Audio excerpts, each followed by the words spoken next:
Hi, and welcome to my config talk. I'm Sarah, a senior UX designer at Canyon Bicycles, which is based in Germany. I'll tell you a little bit more about Canyon in a bit. As he just said, I'm based in Hamburg, Germany, but I'm originally from Colorado in the United States. And I'm super thrilled to be here to talk with you today a little bit about contradictory user needs and to tell you how we've been working with them recently at Canyon. So without further ado, let's jump right in. So I want to start out with a hot take. Our users have different needs. Okay, obviously this is not such a hot take. This is actually extremely common, maybe in terms of roles or actors, jobs to be done. Maybe you work in e-commerce and you have business-to-business users and also B2C. Maybe you work on a product that's working software and you have both end users and administrators. Obviously, this is extremely common, and it's our job as designers to design for this disparity. The actual hot take that I'd like to make is that maybe there's some friction in your user base. Maybe there are actually contradictory user needs that are much easier to minimize because it isn't quite so obvious. So that's just something to keep in mind as I'm talking today. Let me give you an example of some more obvious conflicting user needs. So let's talk about cookies. So for those of you who are not in Europe in the year 2020, we actually had a very massive big thing where we had to install a new third-party cookie banner on websites and online shops. Prior to this time, customers to websites and online shops needed to be able to opt out of third-party cookies, so they had to find that somewhere on the site. But with this new law that went into effect in 2020, customers actually had to opt in to third-party cookies. And what's even more, they actually couldn't access any of the content on your website until they had opted in to third-party cookies. So in 2019, when we were preparing for this big change, I was actually working at an e-commerce company which provided online shops for small to medium businesses. And obviously, we had two very distinct types of users. We had the merchants who were booking our shops and selling their goods online, and then we had their customers, which we referred to as end customers. And obviously, in this case, they had very contradictory needs. The end customers had a need for informed consent, a right to privacy. They wanted to know exactly what was being tracked. And of course, the merchants needed things to stay like they were, right? They needed their customers to very quickly accept the cookies so they could continue to track them and market to their customers. So in this case, who won? Well, after a lot of debate and discussion, we realized we needed to prioritize the needs of the merchants because they were the ones who were actually paying for our services.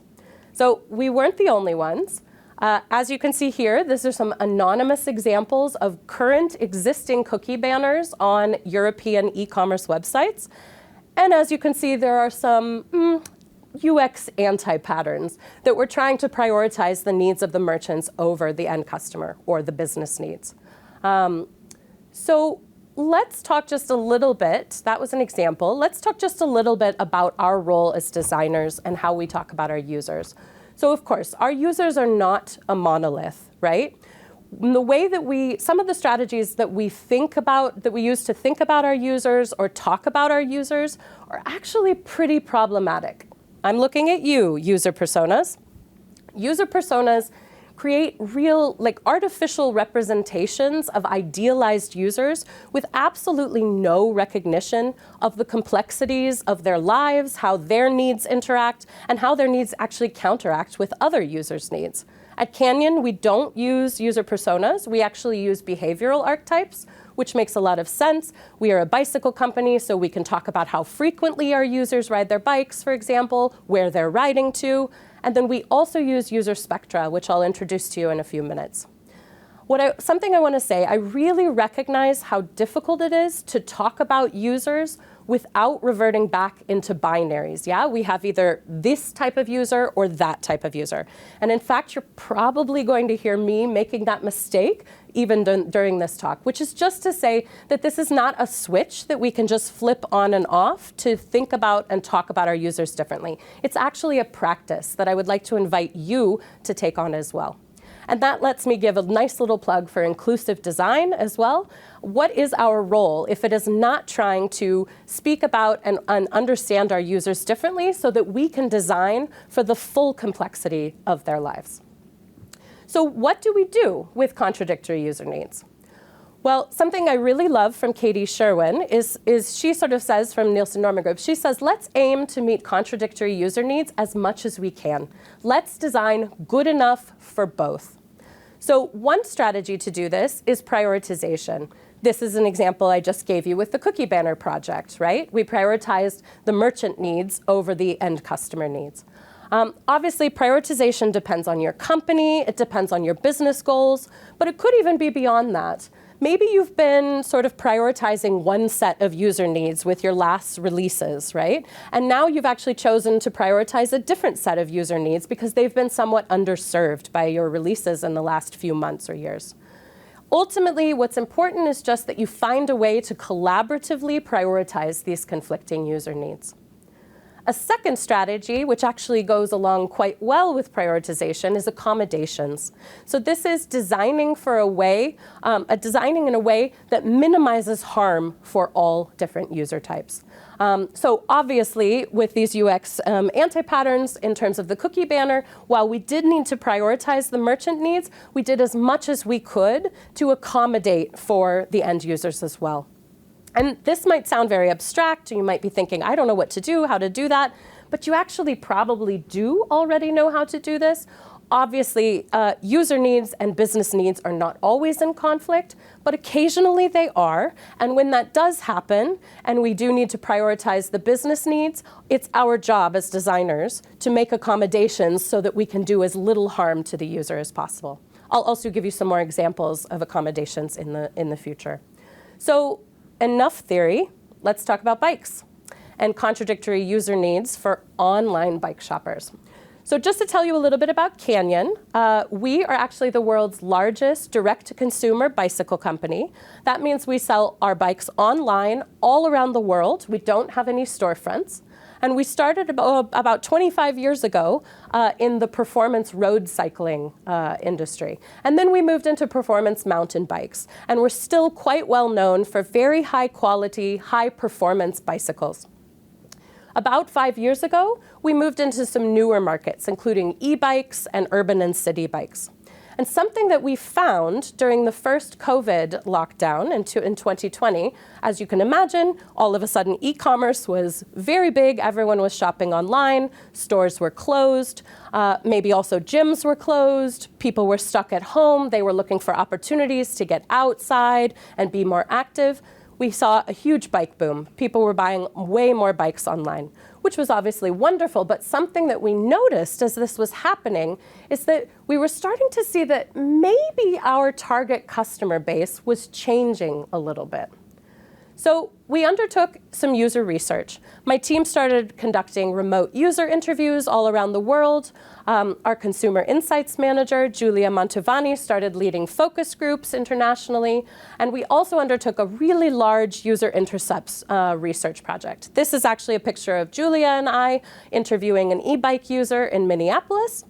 And this was such a cool project. We went across the United States and did essentially guerrilla UX research, where we stood in high traffic places, stopped people who were riding by on e-bikes, and then just asked them questions like, why did you pick this e-bike? What do you like about it? What don't you like about it? How do you feel about cycling in your city? And it was so informative as we started to understand the new types of target customers that we were reaching online.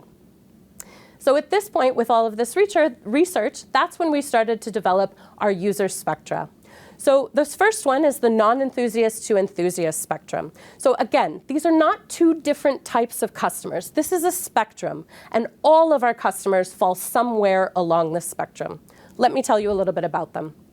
So for people more on the side of the enthusiast side of the spectrum, this was our traditional customer prior to the pandemic. These are performance-oriented cyclists. They know all of the parts of the bike. They probably know how to do their own repairs. They're very passionate about performance cycling.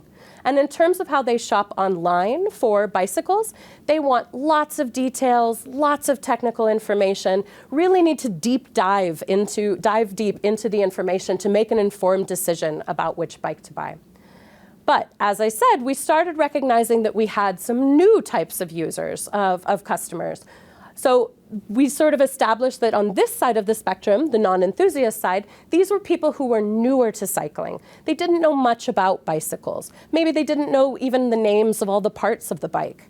And we found that they actually needed extra guidance throughout the online bike buying process. As you may or may not know, performance bicycles or bicycles in general are generally made up of a lot of third-party components and parts.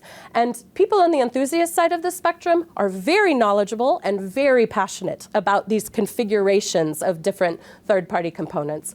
And so for people on the non-enthusiast side, we really need to support them to make the right decision for them. And we also found that they were very easily overwhelmed by too much information on the website. There was a second spectrum that we looked at, which was the first-time browser versus the returning visitor. So first-time browsers need a lot of time to navigate our website. We have a huge portfolio of bikes. So they spend a lot of time trying to differentiate between the bikes, understand which one is best for them, compare different bikes to get down to the bike that is best for them.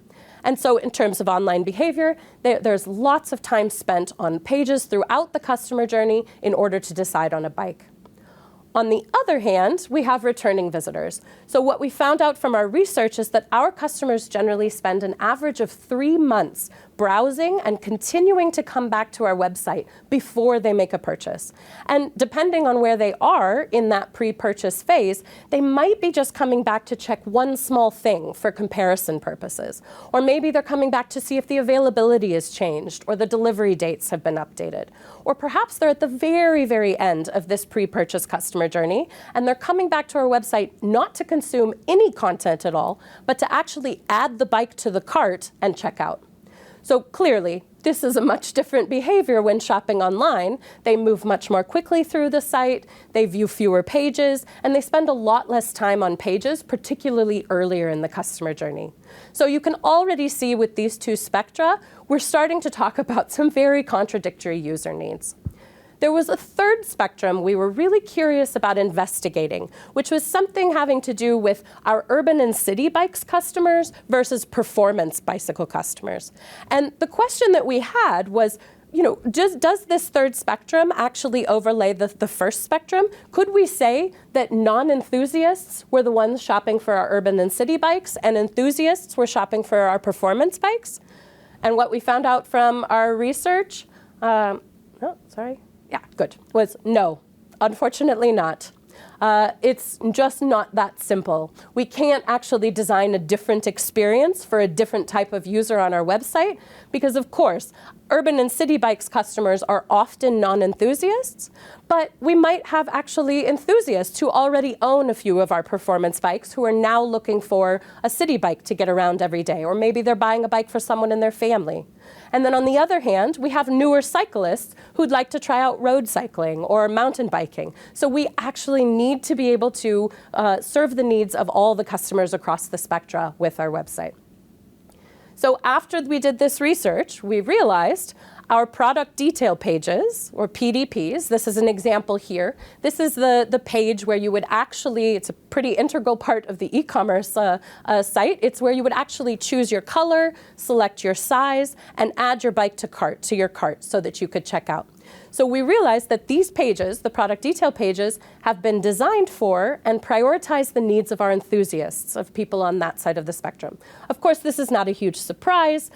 These were actually the people that we were serving for the last few decades, right?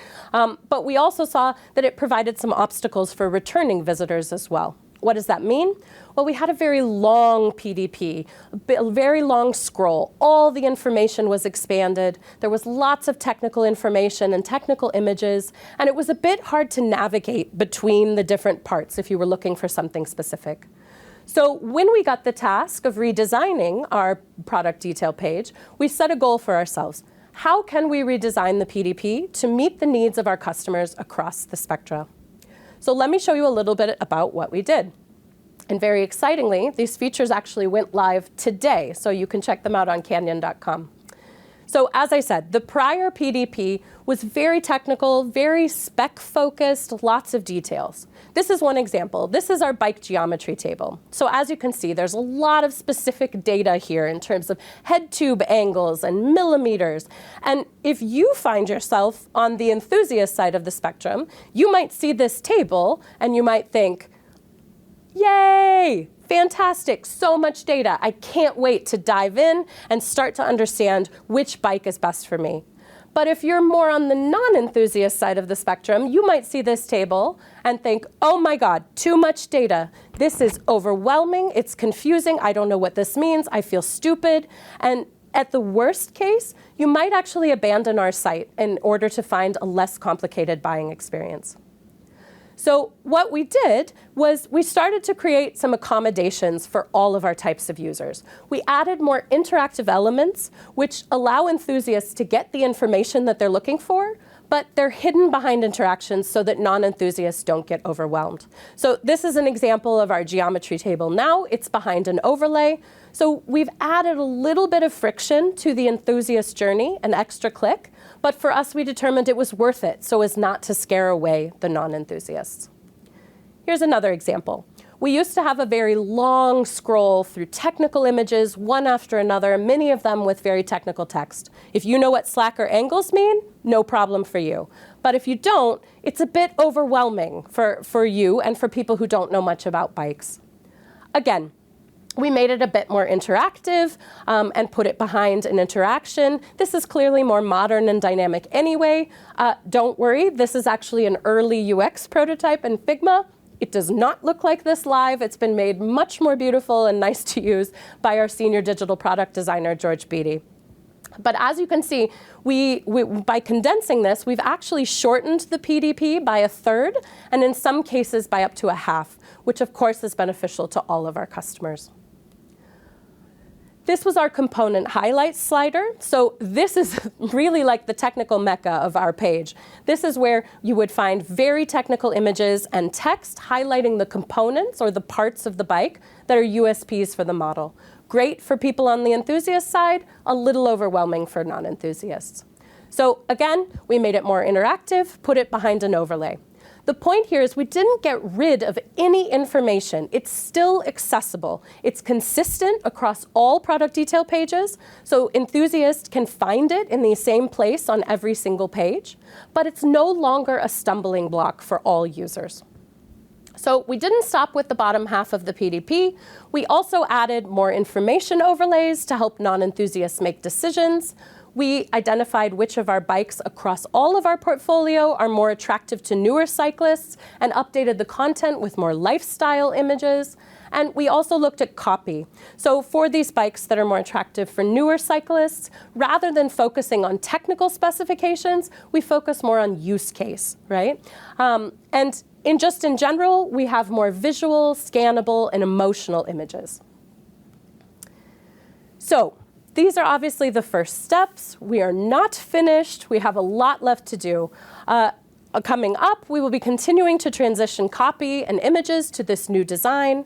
We will track KPIs and do a lot more usability testing on different types of users. And our team is really committed to continuous improvement. So we will continue to take feedback and try to iterate so that we can really meet the needs of our customers across the spectrum. So that's pretty much it for me. My aim for this talk was really to share with you a little bit about what we've been doing at Canyon and to inspire you to move forward in your own work to keep an eye on how you can also design for users with contradictory needs. Just a few takeaways I'd like to leave you with. The first one is no more boxes. Let's try to think about our users differently. Let's try to talk about them differently. And let's challenge our own assumptions and the assumptions of our colleagues. In terms of your future features, do that hard work to figure out where your users contradict each other. And don't forget, sometimes that's actually much harder to spot than role-based contradictory needs. Where relevant, prioritize collaboratively, but don't forget to accommodate, right? Ultimately, do no harm, or do as little harm as possible. And finally, What about your existing product and features? Is there any friction between user needs that you maybe haven't been aware of? Is there anything you can do about it today? Where in your product could you play around with accommodations? How much leeway do you have? So ultimately, I want to say thank you, and I really want to invite you to go forth and represent the wonderfully complicated and contradictory user base that uses your products and relies on them every single day. As a designer, only you can be their advocate and give them a voice. So I just want to say thank you so much for attending my talk. It has been such a pleasure to be here. I also want to give a huge thank you to Figma and the entire Config team. This has been an absolute dream. Please stay in contact. You can find my Twitter handle and my LinkedIn. And if this is exciting for you, this intersection between UX design and bicycles, then come work with us. We're actually hiring. You can find all of our open positions at career.canyon.com. Thank you so much, and enjoy the rest of Config.